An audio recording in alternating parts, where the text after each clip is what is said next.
여러분, 안녕하세요. 오늘은 정말 흥미로운 상상력의 세계로 여러분을 초대합니다. 만약 삼국지의 영웅들이 21세기의 환생의 인공지능, 바로 AI 개발에 뛰어든다면 어떤 일이 벌어질까요? 유비, 조조, 손권, 그리고 제갈량과 사마이까지 이 천하의 영웅들이 코딩과 알고리즘의 세계에서 다시 한번 격돌하는 모습을 상상해보세요. 생각만 해도 정말 짜릿하지 않나요? 먼저 인의와 덕을 중시했던 유비부터 살펴볼까요? 유비는 아마도 사람을 위한 AI 개발에 모든 것을 걸었을 겁니다. 그의 기업 철학은 분명 기술로 인류를 이롭게 하라였겠죠. 유비는 소외된 계층을 위한 AI 기술 개발에 집중했을 거예요. 예를 들어 몸이 불편한 분들을 돕는 AI 의수나 의조, 혼자 사는 어르신들의 말벗이 되어주는 아이 돌봄 서비스, 그리고 교육 격차를 해소하기 위한 개인 맞춤형 아이 튜터 같은 것들이죠. 그의 회사에는 항상 따뜻한 인간미가 넘치고 직원들은 서로를 가족처럼 아끼며 공동의 목표를 향해 나아갔을 겁니다. 관우와 장비는 각각 보안과 하드웨어 개발의 최고 책임자가 되어 유디의 곁을 든든하게 지켰겠죠. 관우는 철통 같은 아이 보안 시스템을 구축해 해킹을 원천 차단하고, 장비는 누구도 따라올 수 없는 강력한 성능의 슈퍼컴퓨터를 만들어냈을 겁니다. 그들의 기술력은 의심할 여지가 없지만 가끔 너무 원칙을 고수하는 관우와 일단 저지르고 보는 장비 때문에 유비가 중단해서 진담을 빼는 모습도 종종 보였을 것 같네요. 자, 그럼 이제 냉철한 현실주의자이자 야심가 조조의 차례입니다. 조조는 아마 지금 시대의 일론 머스크나 스티브 잡스 같은 혁신적인 기업가로 이름을 날렸을 겁니다. 그의 목표는 단 하나, AI 기술로 세계 시장을 제패하는 것이었죠. 조조는 효율과 실용을 최우선 가치로 삼고 가장 빠르고 강력한 AI를 만드는 데 집중했을 겁니다. 그의 회사에서는 아마 세계 최고의 인재들을 파격적인 조건으로 스카우트하고 혹독한 경쟁을 통해 최고의 결과물을 만들어냈을 거예요. 조조가 이끄는 AI 기업은 아마 자율주행, 금융예측, 군사 시뮬레이션 같은 구부가 가치 산업을 독점하며 막대한 부와 권력을 쌓았을 겁니다. 하지만 그 과정에서 일부 비판도 피할 수 없었겠죠. 기술이 인간을 지배해서는 안 된다는 윤리적인 문제에 부딪히거나 시장 독점에 대한 비판을 받기도 했을 겁니다. 하지만 조조는 특유의 카리스마와 결단력으로 모든 것은 천하, 아니 세계 시장을 위한 것이다 라고 외치며 정면 돌파했을 겁니다. 그의 곁에는 순우, 곽과 같은 뛰어난 전략가들이 AI 시장의 흐름을 정확히 예측하고 하우동과 하후영 같은 용맹한 개발자들이 밤을 새워가며 프로젝트를 성공시켰겠죠.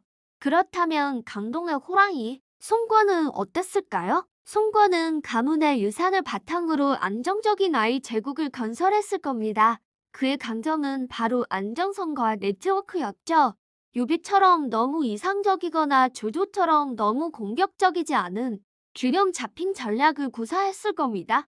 손권의 회사는 아마도 클라우드 서비스나 데이터 센터처럼 AI 산업의 기반이 되는 인프라 사업에 집중했을 거예요. 마치 굳건한 성을 쌓고 적의 침입을 막아냈던 것처럼 안정적인 서버와 완벽한 보안을 자랑하는 데이터 센터를 구축해 다른 AI 기업들에게 임대해주며 꾸준한 수익을 창출했을 겁니다. 또한 그는 주요, 노숙, 영웅, 육성 같은 유능한 인재들을 적재적소에 배치하고 그들의 의견을 존중하며 회사를 운영했을 겁니다.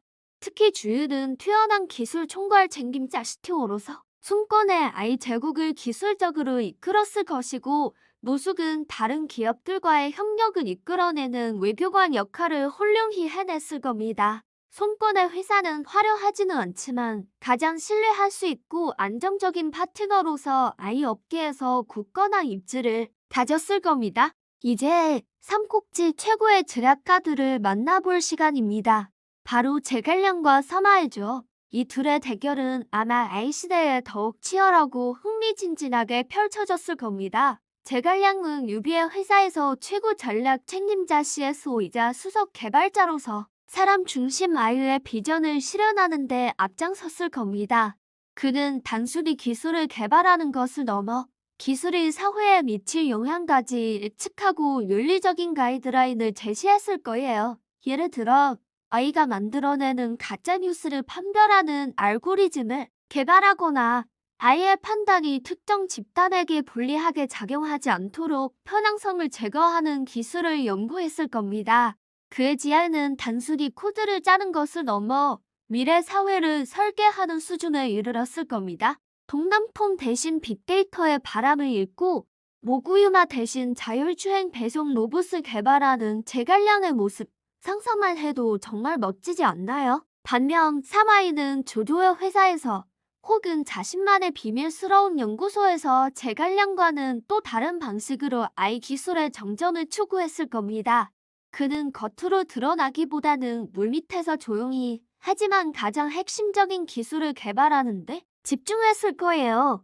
그의 목표는 가장 완벽하고 가장 효율적이며 누구도 예측할 수 없는 궁극의 아이를 만드는 것이었을 겁니다. 사마이는 딥러닝, 강화학습 같은 최신 기술을 마스터하고 인간의 뇌 구조를 모방한 뉴럴 네트워크 연구에서 획기적인 성과를 거두었을 겁니다. 그는 장기적인 안목으로 미래를 내다보며 당장의 이익보다는 10년, 20년 후를 지배할 원천 기술 확보에 모든 것을 걸었을 겁니다. 어쩌면 제갈량이 윤리적인 문제로 고심하는 동안 사마이는 기술은 선도 악도 없다 사용하는 사람에게 달렸을 뿐이라며 거침없이 기술의 한계를 시험했을지도 모릅니다. 제갈량이 열린 아이를 추구했다면 사마이는 닫힌 그러나 완벽한 아이를 만들려 했을 겁니다. 이 두 천재의 알고리즘 대결은 그야말로 세계의 빅매치였을 겁니다. 자, 이렇게 삼국지의 영웅들이 아이 개발에 뛰어든 세상을 상상해보니 어떤가요? 유비의 인간 중심 아이, 조조의 혁신적인 상업 아이, 송권의 안정적인 인프라 아이가 서로 경쟁하고 협력하며 새로운 시대를 열어가는 모습이 눈앞에 그려지는 것 같습니다. 그리고 그 중심에서 벌어지는 제갈량과 사마이의 치열한 두뇌 싸움은 과거 전쟁터의 지략 대결만큼이나 흥미진진하죠. 이들의 경쟁은 단순히 시장 점유율을 높이는 것을 넘어 아이란 무엇인가? 기술은 인류를 어디로 이끌 것인가? 라는 근본적인 질문을 던지게 만듭니다. 유비는 아이의 사회적 책임을, 조조는 아이의 무한한 가능성을, 송권은 아이 시대의 질서와 안정을 대표하는 것처럼 보입니다. 어쩌면 지금 우리가 겪고 있는 아이 기술 발전의 여러 단면들을 이 삼국지 영웅들의 모습에 빗대어 볼 수도 있겠네요. 여러분은 어떤 영웅이 만든 아이를 사용하고 싶으신가요? 사람의 마음을 헤아리는 유비의 따뜻한 아이? 생활을 획기적으로 바꿔줄 조조의 편리한 아이? 아니면 언제나 믿고 쓸 수 있는 송권의 안정적인 아이? 여러분의 선택과 생각이 궁금해지네요. 오늘 이야기는 여기까지입니다. 삼국지 영웅들의 아이 삼국지 재미있게 들으셨나요? 여러분의 상상력을 자극하는 즐거운 시간이었기를 바랍니다. 오늘 영상이 마음에 드셨다면 구독과 좋아요, 알림 설정 부탁드립니다. 저는 더 재미있고 유익한 이야기로 다시 돌아오겠습니다. 시청해주셔서 감사합니다.